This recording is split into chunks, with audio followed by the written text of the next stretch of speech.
When I got scammed through BitBot and lost $150,000 and had my reputation smashed and had death threats in my DMs, I woke up the next day and instead of looking and saying, I got screwed here, I looked in the mirror and I vowed to be part of the solution and no longer part of the problem.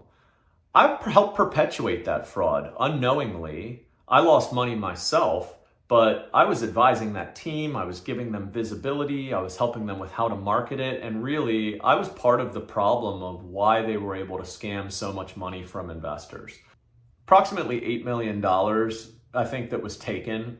And to have somebody in the world take $8 million from investors and never even be pursued told me that something was fundamentally wrong. I had no ability to get my money back. He was never going to be pursued criminally, and essentially he could steal $8 million and get away with it.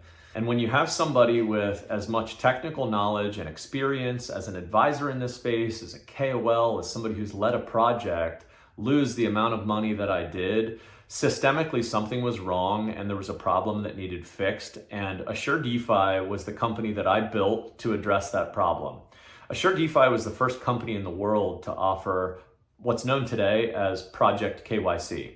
It's founder verification services for the purpose of reducing scams, reducing fraud, and driving real legal accountability for teams in this space to operate ethically and legally and not commit scams and fraud. Coming from somebody who was an advisor and a consultant and a respected industry leader even at that time, it told me that if I could get scammed like that, there's something systemically wrong here.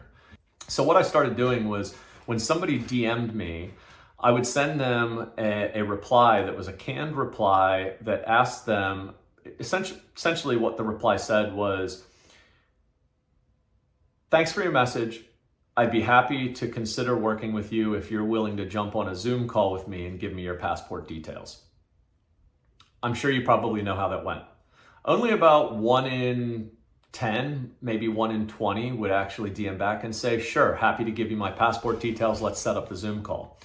And what I found was it was a very quick way to determine who was real and who was fake, because anybody who was a scammer was never going to give me their passport details and jump on a Zoom call with me.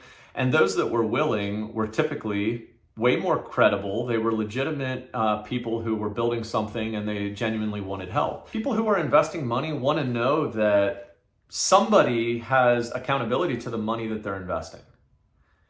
Pretty easy, right? Would you rather invest in somebody who has accountability and there would be consequences if they stole your money, or somebody named Tiger Boy 682 who could potentially just run away with it and never face any criminal charges and you have no way to get your money back? It's not a tough concept to understand, right? Why people would care about it on the user side. Also, at the same time, in parallel, those that were giving me their passport details, the project founders, said, hey, Chapo, would you mind publicly telling my community that I've given you my passport details? And the reason why that was important for them is that it was an instant way to build trust. It's like, hey, I'm here to stay. I have no problem taking accountability for what I'm building. And I realized that there was a very clear two-sided market need for a trust layer in this space that would validate who people are and build that true legal accountability and be able to publicize that to the market so that the users know who is willing to take accountability and are the real builders where you can invest in them and the team and the thesis, and where there's totally unmitigated risk of the entire thing being smoke and mirrors and a sham and a fraud. I think that that's a critical part of what we need as this space matures, is this market has to be separated into the credible part of the market that you can invest in, where there's real builders building true things of value that you can invest in, similar to how the stock market is. And we have this black box casino of the pump fund tokens and everything else that exists that is this unverified part of the market that is buyer beware. And if you participate there, you just know what you're getting. You know that if you lose your money, you're not going to ever get it back, and the person that stole it is never going to be pursued. And that's okay. We support that part of the market too. I'm a degen and a gambler at heart anyway, so I understand that part of the market and I think that there's a place for it. But as we mature as an industry, you have to have a part of the market that's validated, verified, and fully accountable for what they're building. And Assure DeFi is the infrastructure which allows for that. And so the original alpha version of Assure DeFi is what I did as a KOL and an influencer, where I asked somebody to jump on a Zoom call. They showed me a fuzzy picture of their passport from Pakistan, India, Germany, Brazil, and I took a screenshot of it and saved it on my desktop.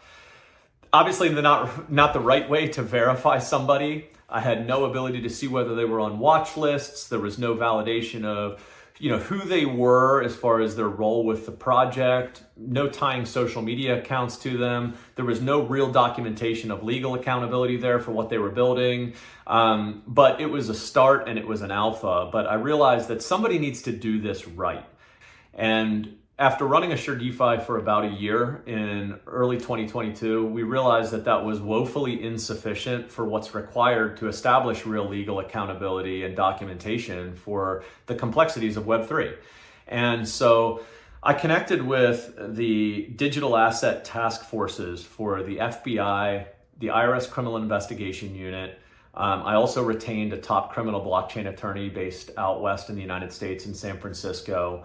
And I asked all three of them a very simple question with a complicated answer. And that is, what should the verification process look like so that you have the proper documentation and legal accountability that you would need if a scam occurs and you would need to pursue them criminally?